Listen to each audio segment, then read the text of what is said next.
making a traditional English farmhouse fruitcake, especially for my cousin Georgia and her husband George and all the newly found family in America. Georgia has requested the recipe for this, which I have sent on to her, but I thought she might like to see how it's made as well and have another look at me, as we've only met once so far.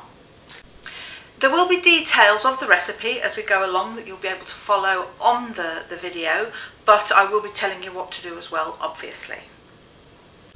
First of all, you need to preheat the oven. We use gas here, so that is to gas mark 4. If you're on a Fahrenheit measured cooker, it is 350 degrees or 180 degrees centigrade.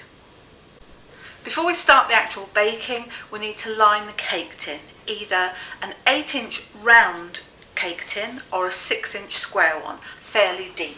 By the pre-bought liners, which I do, and just grease the inside of the cake to stick it in place. Next, I'm going to measure the dry ingredients into the mixing bowl. 12 ounces of self-raising flour, 6 ounces of caster sugar,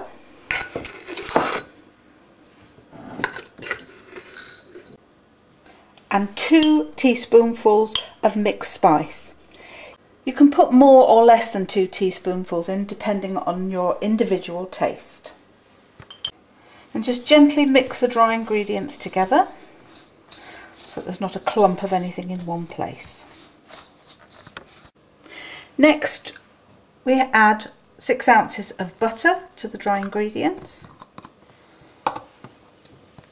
You can rub the butter in by hand if you want to, or use a blender or a mixer to mix it to very fine breadcrumb-like consistency.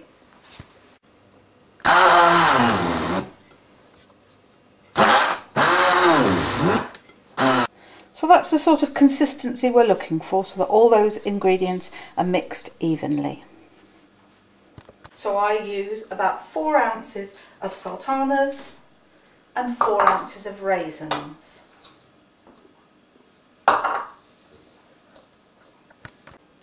Those measurements don't need to be exact, and if you like a bit more fruit, add more fruit for a denser fruit cake, or if you don't like as much as that, take a couple of ounces out.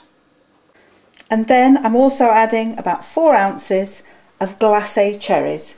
I chop them in half, but you can leave them whole or chop them into quarters, again totally to your preference. Then just mix all together so that the fruit is evenly distributed amongst the dry ingredients.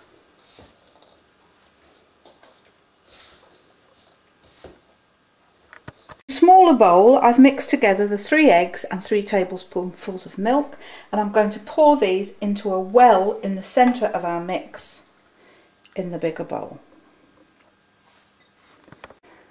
Now all we need to do is mix and beat well together for 2 to 3 minutes until it's all mixed evenly and a nice wet gooey mixture. It's best to do this by hand, because if you try to do it with a food mixer or a food processor, it tends to chop up the fruit so finely you end up with a mush rather than pieces of fruit in your fruit cake. We want a fairly wet mixture, but it doesn't want to be like a batter, like a sponge mixture or something like that, but do make sure it is moist all over. And next, the cake mixture into your prepared cake tin. If you're using a square cake tin, make sure you press it well into the corners so that you don't get any gaps or air spaces.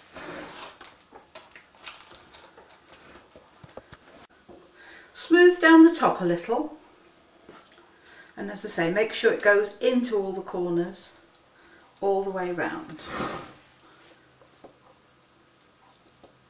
And then, just to make sure there's no air pockets, lift it up slightly from the worktop. Please don't do it 2 foot down or you're going to be covered in cake mixture, and just drop it down, and that will ensure any air blocks have moved.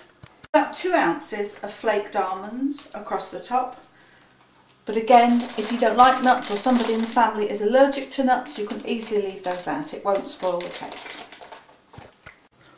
So that's now ready to go into the oven, and it'll bake for between 80 and 90 minutes. I suggest you test it after 80 minutes, but don't remove it from the oven until a skewer comes out completely clean and free of wet mixture. I first started making this cake probably nearly 40 years ago with one of the first cookery books I ever made, but as I've said earlier, I've adopted and adapted to suit our tastes, and I suggest you can do the same to suit your family needs.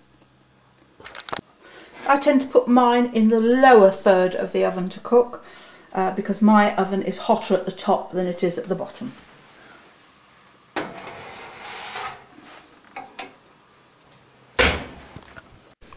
When you've taken the cake out of the oven, don't take it out of the tin straight away.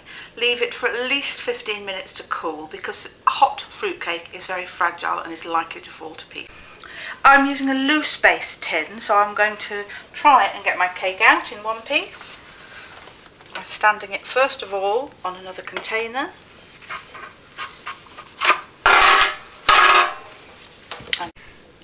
And then lift it back onto the cooling rack until it's perfectly cold.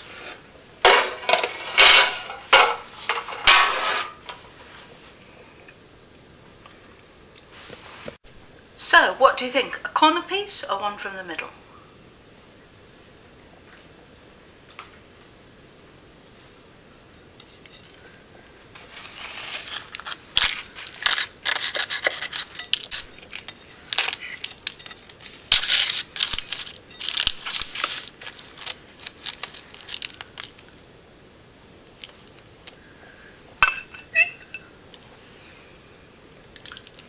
Traditional English farmhouse fruitcake.